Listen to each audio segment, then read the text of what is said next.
Hi, my name is Katie Weatherup, and I'm a shamanic practitioner, and I've been doing shamanic work for almost 20 years. And when I first started out, I of course did lots and lots of classes and workshops and training. And then as I got a really strong connection to my team of spirit guides, they became my teachers, and I was more likely to have the experience of taking a class or learning something and having someone put into words a modality or a technique or an approach or a shamanic intervention that my guides had showed me and taught me directly in shamanic reality. And there was this cool validation of going, oh yeah, I've seen that territory, I totally know what they're talking about. And as I've gone along, there's been this deep work with systems for how to accomplish things. And my mind gets along with that really, really well because before I was a shamanic practitioner, I was an engineer. I have a degree in mechanical engineering, and I worked in the field for a number of years while I was building my shamanic practice, which is now my full-time gig and has been for, I think it's 12 years now of this being what I do for a living. So there's this thing that the guides have taught me that I want to share about, because if you're a practitioner, I think that it could be something that could go in your toolbox. And if you're not a practitioner but you're just curious about this, I think it'll help you to understand exactly what shamanic work can offer you in terms of healing past trauma. So there are a lot of levels when we go through a traumatic event, and I work with a lot of clients who have had they survived abuse as a child, bad relationships. They're, really terrible things that people have gone through. And for sure, there's a lot that we've learned at the psychological level about how to treat that. I think that's wonderful. Techniques like somatic experiencing and EMDR are magnificent for coaxing the brain to let go of that, because we have this weird instinct thing where if something really bad happens that was threatening to us or problematic or awful, we want it to never happen again. And so our reasoning brain goes to work trying to figure out a map, and it just wants to go keep poking at it and poking at it until it has a protocol. And then we can get the stressful event triggered again through sound or the angle of the light or all these crazy things, and then be in just a massive panic attack type stress response, and that's pretty miserable. So some really good techniques to make the brain chill about this, to just tell the brain you don't have to have all these neurological pathways where you keep revisiting this horrible event. You can just, be done with it. It's okay. The circumstances of me being a 3-year-old with, this particular crazy person in my environment aren't there anymore. So I don't have to figure out a strategy for being a 3-year-old trying to survive circumstances that a child shouldn't have to survive. So the brain can move on and let go of that. Personally, I really like fire ceremony. There's a fire ceremony on the articles page of my website under the resources tab on the menu that for 21 days is a really great way to do this, but also facilitated things like EMDR and somatic experiencing. Really terrific for, hacking the brain and saying, quit chewing like a dog with a bone on this awful, awful event that happened. Please stop reliving it.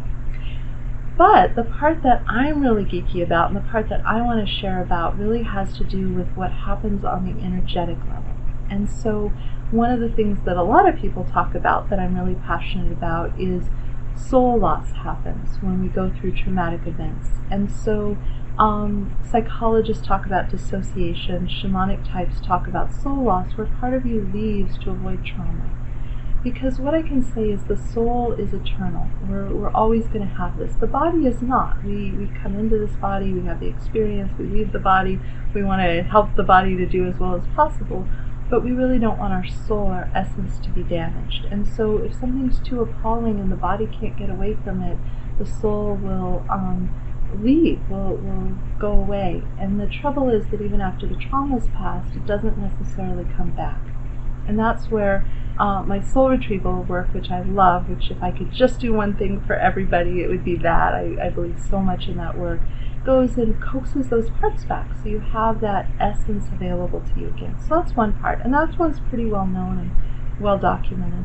The piece that I can't recall ever hearing from another person has to do with tracking back to the incident and dismantling the energy of the scene. So one of the things that we understand about shamanism in the unseen world is focus and intention and intensity and energy create patterning, create energetic structures. And we can use this in really good ways, and sometimes we unconsciously use it in ways that are not so great. But when we have a really intense event that we survive, so let's say an alcoholic father loses control, beats up mom, screams at the kids, there's a lot of energy in that little vignette. So you're going to remember it a lot more vividly than the Tuesday night where, nothing particularly interesting happened. And so what happens is, in addition to how it gets logged as a event in the brain, that the brain is like, oh, we want to really keep track of that, there's also like this little vignette that's playing out like a snow globe of the scene playing over and over again, because the energy that went into it really sustains it. And I liken this to a haunted house. So a house could be haunted either because there's a ghost hanging out, or because really intense events took place in this space, and when an energetically sensitive person steps in, they begin to perceive and sense the vignette playing out like a record player. And in either case, you can clean the space, you can dismantle the energy of those events and clear them out, or you can help the ghost move along, and then the space becomes fresh and available again. And likewise, the guides often have me do to help people really be free of trauma is to track back along their timeline to these little vignettes, these moments that had so much energy and intensity that the story didn't naturally dissipate as it would for less intense, more average events. And trauma that involves another person or a group of people stays longer because you have the emotional intensity and the reactivity and the trauma and the just the bigness of the event of multiple people involved. So if you were alone and had a difficult situation, it would be a lot easier for that to dissipate. Whereas the stories of victim and perpetrator and people being out of control and harm being done, the energy stays organized a lot longer. Likewise, this corresponds to past life healing, where super intense events just don't naturally dissipate in the course of time. So, engineering geeky moment, one of the subjects I really liked and was good at was thermodynamics. And the second law of thermodynamics of entropy says that things in an organized state over time will go into a less organized state. So this applies to the organized energy of traumatic events. They'll naturally tend to dissipate over time. And so the older a bad event, the less definition it's going to have. And so the further we are on our soul's journey and the further away, the less anchored it is. Now, the thing is, if we're still really tied to that event, so we have the pattern in our energy field, or we're still dealing with stress, the cord can actually go keep reinvigorating the event with our remembered experience of it. So that's where it's good to work on the psychological aspect, the pattern in the energy field, and going back and dissipating this energy. So there's a lot here, of course. If you're working on this on your own, I would recommend fire ceremony, where you just put in the dismantling of the event. And in your mind's eye, you could see these snow globes just coming apart and being dismantled, and the energy being swept back into the dance of the universe. It's just organized energy that we don't want to stay in that organized configuration. We want to set it free, put it back into the cycle of life. I like to put energy that I'm transmuting into the lava.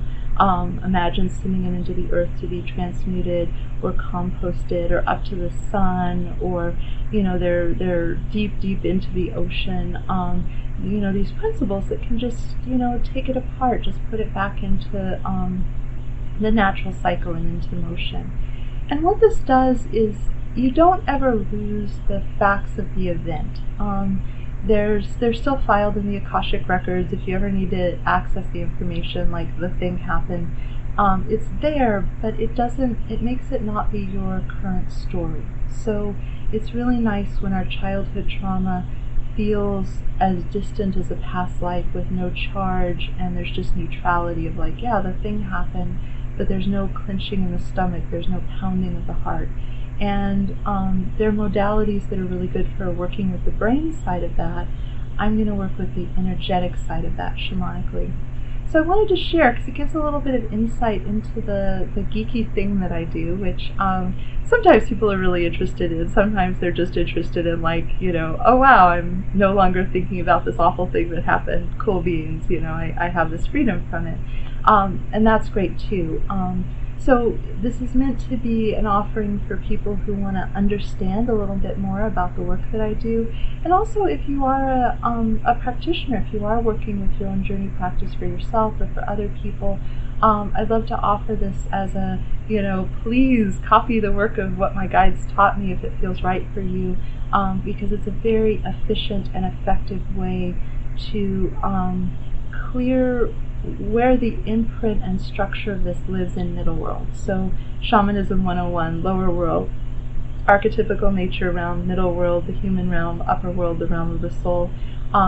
That along the timeline in middle world, we just don't want these little vignettes playing out over and over again. So that's what we're working to clean up.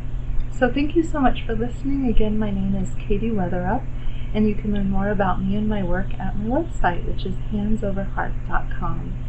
And I just want to give a shout out to my patrons. I'm making my very first video on my new camera equipment, so I may or may not have it dialed in well, but I'm super excited to have an upgrade as far as what I'm able to use for that. And you make it possible for me to do projects like this with things that I really want to express that aren't directly related to providing services. So thank you so much for those of you who are contributing on Patreon.